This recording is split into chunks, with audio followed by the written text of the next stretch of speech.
सुनो ना, दो बड़े बोलते हैं तब बीच में नहीं बोलते। तब से नए कपड़े पहनकर आप शपथ ले लेते हो। Actually, let us have a debate on my press conference.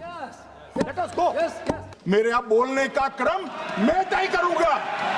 इस तरह से नहीं चलेगी संसद। भारत का चुनाव आयोग और चुनाव आयुक्त ये सरकार के तहत काम नहीं करते। अगर जब चर्चा होती है और कुछ सवाल खड़े किए जाएंगे तो इसका जवाब कौन देगा? मान्यवर, जब उन्होंने कहा कि हम चुनाव सुधार पर चर्चा करने के लिए तैयार है, हम तुरंत मान गए और आज चुनाव सुधार पर ही चर्चा हुई। मान्यवर, लगभग 63। प्लीज मान्य दादा आप बीमार हो, मैं समझ रहा हूं, मगर बीमार ज्यादा हो तो घर पे रहा करो, यहां सदन का माहौल मत बिगाड़िए। इन्होंने मतदाता की पात्रता, योग्यता और मतदाता होने की शर्तें आर्टिकल 326 में तय की है। और वो शर्तें क्या है? सबसे पहली शर्त है कि मतदाता भारत का नागरिक होना चाहिए, विदेशी नहीं होना चाहिए। ये सबसे पहली शर्त है। और ये कह रहे हैं कि चुनाव आयोग क्यों ये कर रहा है? भाई इसका दायित्व है इसलिए कर रहे हैं। दूसरी है 18 साल से ज्यादा आयु का व्यक्ति मतदाता बन सकता है। वोट चोरी का नैरेटिव बनाने के लिए मान्यवर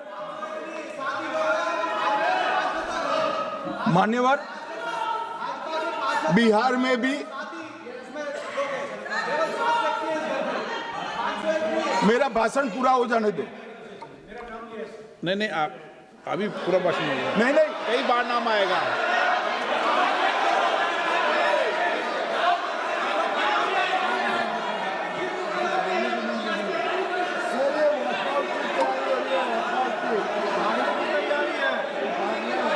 माननीय सदस्य एक 2 मिनट बैठिए, मैं कुछ बोलना चाहता हूं। 2 मिनट बैठिए, मैं एक मिनट।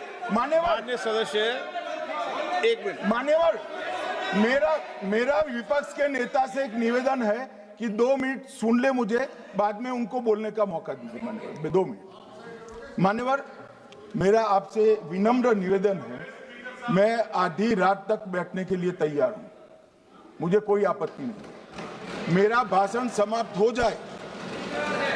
अरे सुनिए ना भाई, सुनो ना, दो बड़े बोलते हैं तब बीच में नहीं बोलते। मान्यवर, मेरा भाषण समाप्त हो जाए।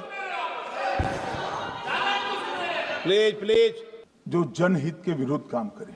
ये बात सही है कि भाजपा को एंटी इनकम्बेंसी का फायदा विरोध बहुत कम करना पड़ता है। हमारी सरकारें बार बार चुनकर आती हैं, चाहे राज्य में है या केंद्र में, परंतु ऐसा नहीं है कि हम 2014 के बाद एक भी चुनाव नहीं हारे। छत्तीसगढ़ में 18 में हारे, राजस्थान में 18 में हारे, मध्य प्रदेश में 18 में हारे, कर्नाटक में भी 14 के बाद हारे, तेलंगाना में हम जीत नहीं पाए, चेन्नई में हम जीत नहीं पाए, बंगाल में भी हम हारे। भाई तो तब तो ये मतदाता सूची बहुत अच्छी होती है, तब से नए कपड़े पहनकर आप शपथ ले लेते हो। उस वक्त मतदाता सूची का विरोध नहीं करते हो, और जब मुंह की पटखनी पड़ती है बिहार की तरह, तब मतदाता सूची का विरोध करते हो। माननीय, दोहरे मापदंड नहीं चलेंगे लोकतंत्र में। जब आप जीतते हो तब चुनाव आयोग महान है, जब आप हारते हो तो चुनाव आयोग निकम्मा है, बीजेपी का कहने पर चलता है। जब आप जीतते हो मतदाता सूची अच्छी है, मतदाता सूची अच्छी है, और जब आप हारते हो तो मतदाता सूची खराब है। मान्यवर, मुझे कोई आपत्ति नहीं, इस प्रकार का भ्रांति फैलाए तो फैलाए। मेरा दायित्व है कि इस देश की जनता को एक ड्यूअल स्टैंडर्ड की जानकारी देना, जो मैं आज इस सदन में खड़े होकर दे रहा हूं। मान्यवर, आगे पर भी मैं इस विषय को कहूंगा, और ढेर सारे आरोपों के मेरे पास जवाब है। जो 3 प्रेस कॉन्फ्रेंस में, एक सादा प्रेस कॉन्फ्रेंस, एक एटम बम वाला प्रेस कॉन्फ्रेंस, एक परमाणु बम वाला, ये तीनों में क्या हुआ, इसके सारे जवाब मेरे पास है। मान्यवर, अब ये कहते हैं कि दो दो जगह है, दो दो जगह मतदाता है। मान्यवर, किन किन लोगों के दो दो जगह मतदाता, मैं इसमें जिनके नाम दो जगह रजिस्टर्ड है उसका दोष नहीं निकालता मैं, क्योंकि एक जगह से कोई व्यक्ति दूसरी जगह गई तो 2010 के बाद इसको डिलीट करने का अधिकार आरओ के पास से ले लिया गया। इसके कारण ये विसंगतियां खड़ी हुई है। किसके हैं?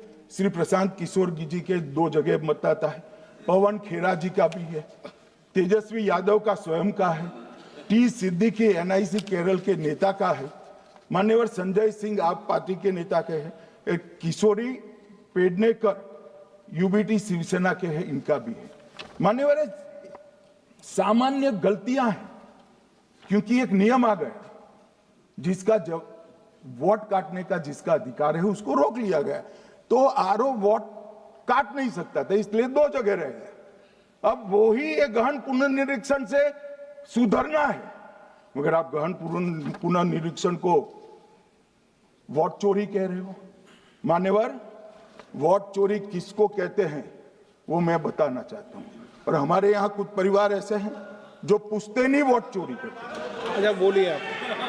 हाँ बोले आप बोले। हाँ बोले आप बोले।